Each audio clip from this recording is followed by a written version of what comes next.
bahwa tak semua yang bertampang melas benar-benar teraniaya, bahwa mereka yang kerap merasa dizolimi sejatinya bisa jadi adalah orang jahat yang sedang memakai topeng agar orang lain tak curiga akan menohok tanggapan pendiri PD, Gede Pasek hingga Bobi Tiryadi atas puisi SBY, ditulis oleh Niha Alif dari Sewa.com. Setelah ketahuan memalsu akta pendirian hingga membuat Kongres Abal-Abal 2020 silam, kubu Cikeas harus menerima konsekuensinya saat ini. Tak hanya bermasalah dengan hukum, pihak Menkumham juga berpeluang mengesahkan KLB di Liserdang. Kalau sudah begini, Partai Demokrat akan kembali pada pemilik asli di bawah komando Muldoko. Jangankan bermimpi sebagai capres atau cawapres di 2024 nanti, panggung AHY akan terhenti sebagai gelandangan politik. Menyikapi hal ini, SBY yang terkenal dengan strategi playing victim dan tukang kriminalisasi tak lagi tinggal diam. Mulai dari jalur safari ke pemerintah hingga mantan wapres akan dia lakukan lewat AHY. Konferensi pers juga berkali-kali dilakukan dan ditutup dengan ikrar setia pada AHY yang dipimpin Ibas. Sebelumnya dilansir dari Suara.com, SBY mengunggah tulisan berjudul "Kebenaran dan keadilan datangnya sering terlambat tapi pasti" di sejumlah akun media sosialnya. Berikut beberapa cuplikan unggahan SBY dalam beberapa akun media sosialnya. "Kebenaran dan keadilan datangnya sering lambat tapi pasti" oleh Susilo Bambang Yudhoyono. Malam itu Cikeas bagi kota mati, atau seperti dusun kecil yang terbentang di kaki bukit yang sunyi. Suasana sungguh mencekam, hening dan sepi. Di keheningan malam itulah aku berkontemplasi untuk mencari hikmah dari cobaan baru yang kualami.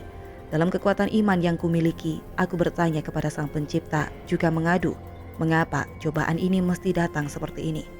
Perbuatan dan perlakuan sejumlah sahabat yang sangat melukaiku, juga melukai orang-orang yang setia, yang mencintai dan berjuang di sebuah perserikatan partai politik yang selama 20 tahun aku juga ikut bersamanya. Menanggapi puisi SBY, salah satu pendiri PD Hengki Luntungan menilai Ketua Majelis Tinggi Partai Demokrat SBY sedang playing victim lewat sebuah puisi yang ia buat. Hengki berujar puisi tulisan SBY hanya penuh dengan kebohongan. Sebut saja kata Hengki, kebohongan pertama ialah mengenai klaim SBY yang telah 20 tahun bersama Partai Demokrat, hingga pengakuan mengenai SBY yang menjadi penggagas.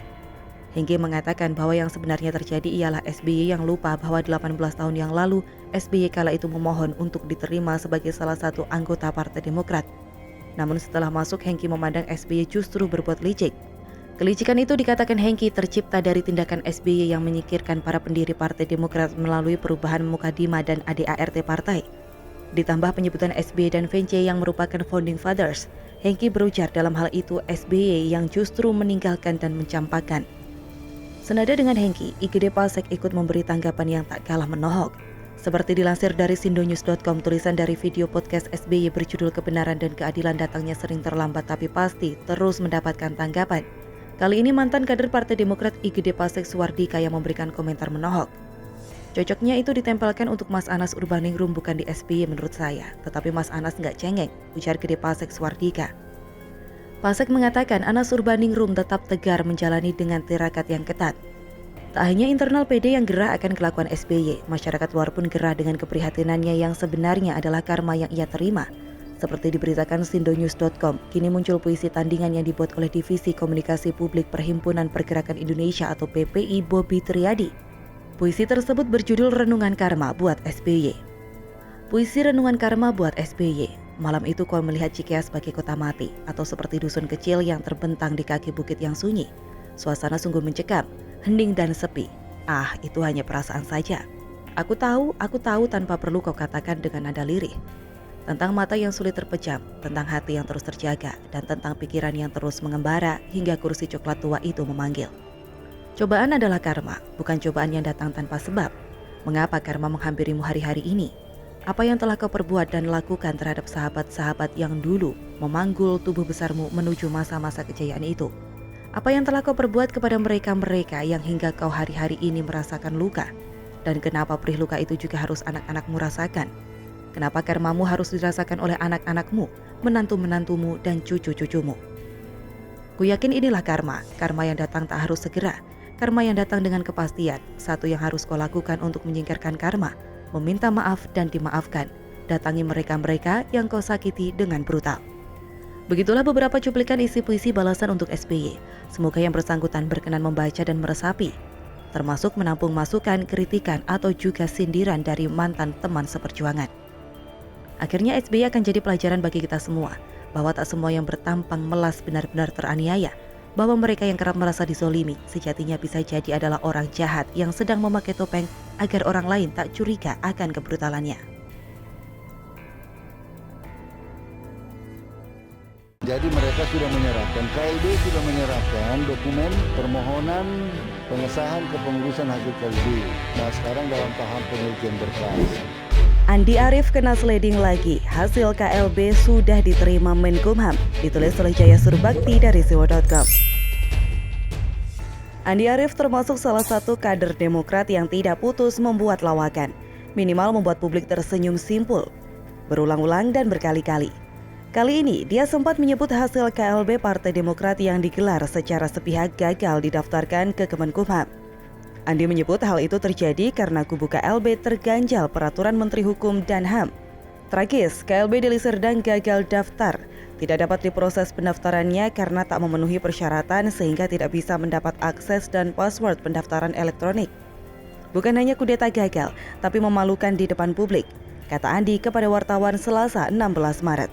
Tapi sayangnya, di hari yang sama sebuah pernyataan dari Menkumham membuatnya terpelanting, menyerusuk, walau tanpa harus merasa gagal dan malu di depan publik. Iya, mereka sudah menyerahkan ke Dirjen AHU atau Administrasi Hukum Umum, kata Yasona Lauli kepada Detikcom Selasa 16 Maret 2021. Yasona mengatakan pihaknya kemudian akan meneliti kelengkapan dokumen hasil KLB dari kubu Muldoko itu dan akan menyesuaikan dokumen hasil KLB Demokrat dengan ADART Demokrat. Namun Yasona belum bisa memastikan kapan keputusan terkait hasil KLB Demokrat akan dikeluarkan. Menurutnya jika masih ada dokumen yang belum lengkap, kubu Muldoko akan diberi waktu untuk melengkapi dokumen.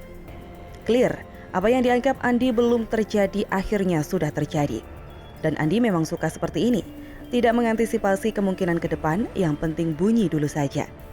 Apakah dia tidak malu kalau hal seperti itu terus-menerus terjadi? Saya kira tidak, karena dia dan beberapa kader lainnya memang difungsikan seperti itu. Membuat pernyataan-pernyataan yang tidak berdasar, tendensius, dan cenderung ngawur di media sosial. Untuk apa? Entah juga. Yang pasti memang hal seperti ini didukung oleh partainya. Kita ingat beberapa waktu lalu Andi bilang ragu kalau Jokowi tidak terlibat dalam sepak terjang Muldoko di dualisme kepengurusan Demokrat. Tidak berselang lama SBY sendiri yang mengakui bahwa ia yakin Jokowi tidak terlibat sama sekali dalam hal ini. Kalau menarik jauh ke belakang, dia juga pernah menuduh ada kecurangan surat suara yang sudah tercoblos pada Pilpres 2019. Katanya sebanyak 7 kontainer, tapi kemudian pernyataannya yang dia tulis di akun media sosialnya sudah terhapus dan menuduh ada pihak di luar dirinya yang menghapus. Ya begitulah Andi, dan begitulah Demokrat dalam memilih anggotanya. Ada yang tukang asbun, ada yang begal panci, ada yang tukang santet, bahkan ada yang tukang baku tikam. Kalau tukang kentit uang rakyat, ya tidak usah ditanya lagi lah. Kan slogannya katakan tidak padahal korupsi. Kita tinggalkan saja sejenak Demokrat dan kader-kader uniknya. Setelah ini kita mau tahu bagaimana kronologi pendaftarannya dan apa yang membuat kubu Muldoko yakin dengan langkah yang mereka jalankan. Muhammad Rahmat sebagai juru bicara KLB Deli Serdang mengatakan pendaftaran itu dilakukan pada Senin 15 Maret 2021. Dewan Pimpinan Pusat Partai Demokrat pimpinan Bapak Jenderal Purnawirawan Dr. Haji Muldoko telah mendaftarkan hasil Kongres Luar Biasa kepada Kementerian Hukum dan HAM RI, kata Rahmat lewat pesan singkat Rabu 17 Maret 2021. Delegasi kubu KLB Deli Serdang diterima oleh Direktur Jenderal Administrasi Hukum Umum Cahyo Rahadian Muzhar. Rahmat mengatakan delegasi DPP kubu Muldoko disambut baik, ramah dan terbuka oleh kementerian. Rahmat kemudian menyebut ADART 2020 bertentangan dengan Undang-Undang Dasar 1945 dan Undang-Undang Partai Politik. ADART 2020 bukan produk Kongres, tapi dibuat di luar Kongres dan didaftarkan secara diam-diam, kata dia. Lalu ia menjelaskan berkas-berkas yang mereka serahkan kepada Kemenkumham, yakni dokumen-dokumen yang berkaitan dengan dugaan anggaran dasar atau anggaran rumah tangga Kongres 2020 yang disebutnya abal-abal. Juga bukti keabsahan KLB Demokrat Deli Serdang dan hasil KLB. Total berkas dan dokumen pendukung ada 2 kontainer, ucap Rahmat. Jadi teringat lagi kata abal-abal. Namun kali ini datangnya malah dari kubu Muldoko sendiri. Pihak yang selama ini dituding abal-abal, sekarang malah balik menuding, penudinglah yang abal-abal. Lalu siapa yang sebenarnya abal-abal? Aku jadi pusing ini, hatiku pun jadi abal-abal.